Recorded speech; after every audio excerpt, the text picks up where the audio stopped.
اعوذ باللہ من الشیطان اللعین الرجیم بسم اللہ الرحمن الرحیم الحمد للہ رب العالمین الصلاۃ والسلام علی رسولہ الکریم ابی القاسم محمد الصلاۃ والسلام علی اہل بیتہ الطیبین الطاہرین المعصومین ولعنۃ اللہ علی اعدائہم وغاصبی حقوقہم ومنکر فضائلہم اجمعین اما بعد فقال سبحانہ وتعالی فی کتابہ المبین بسم اللہ الرحمن الرحیم من ذا الذي يقرض الله قرضا حسنا فيضاعف له اضعافا كثيرا صدق الله مولانا العلی العظیم۔ کل ایک صاحب کا ویڈیو کلپ سننے میں ملا اور انتہائی افسوس اور دکھ کے ساتھ مجھے آج جواب دینا ضروری سمجھا میں نے کہ انہوں نے اپنی گفتگو میں ایک پونے گھنٹے کی گفتگو میں مسلسل اس بات پر زور دیا کہ عزاداری سید الشہداء یہ عبادت نہیں، نعوذ باللہ یہ ذہنی عیاشی ہے۔ تو میں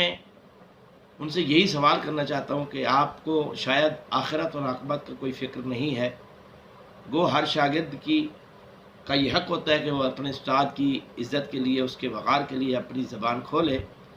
لیکن استاد کی عزت کو بچانے کے لیے آل محمد علیہ السلام کے مکتب پر کیچڑ اچھالنا یہ کوئی دانائی اور عقل مندی نہیں ہے۔ حضرت آپ نے جو مسلسل گفتگو فرمائی اس کا مفصل اور تفصیلی جواب دینے کے لیے تو بہت سارا وقت درکار ہے۔ میں تھوڑے سے وقت میں اور تھوڑی سی گفتگو میں آپ سے سوال کرنا چاہتا ہوں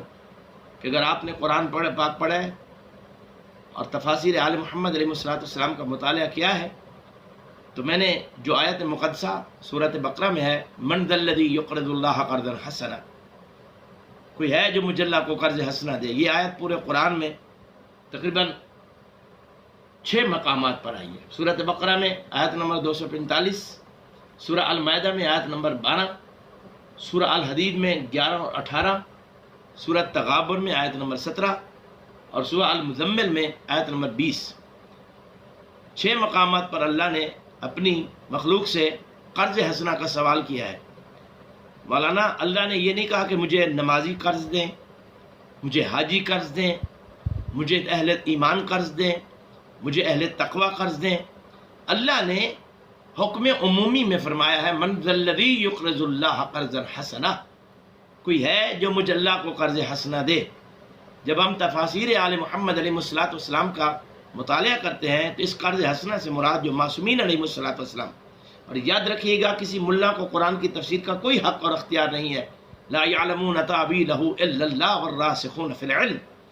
تعویل قرآن کی یا خدا کرے گا یا راسخون فی العلم کریں گے، اور راسخون فی العلم چہاردہ معصومین علیہ السلام کے علاوہ اللہ کی کائنات میں کوئی نہیں ہے۔ جب معصومین علیہ السلام سے پوچھا گیا کہ مولا یہ قرض کیا ہے، فرمایا نزلت هذه الآیۃ فی صلۃ الامام، اور دوسرے مقام فرمایا نزلت هذه الآیۃ فی صلۃ النبی والامام من انفق درہما فی سبیلنا، یہ بھی حدیث موجود ہے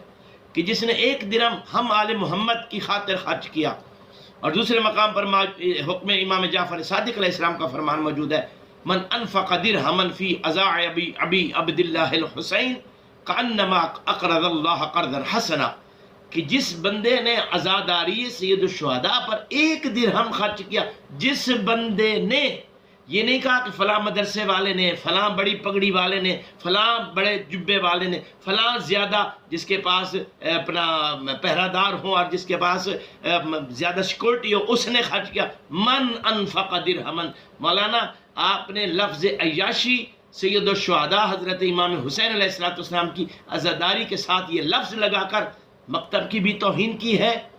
دین کی بھی توہین کی ہے، اور عزاداری سید الشہداء کی بھی توہین کی ہے۔ آپ کون ہوتے ہیں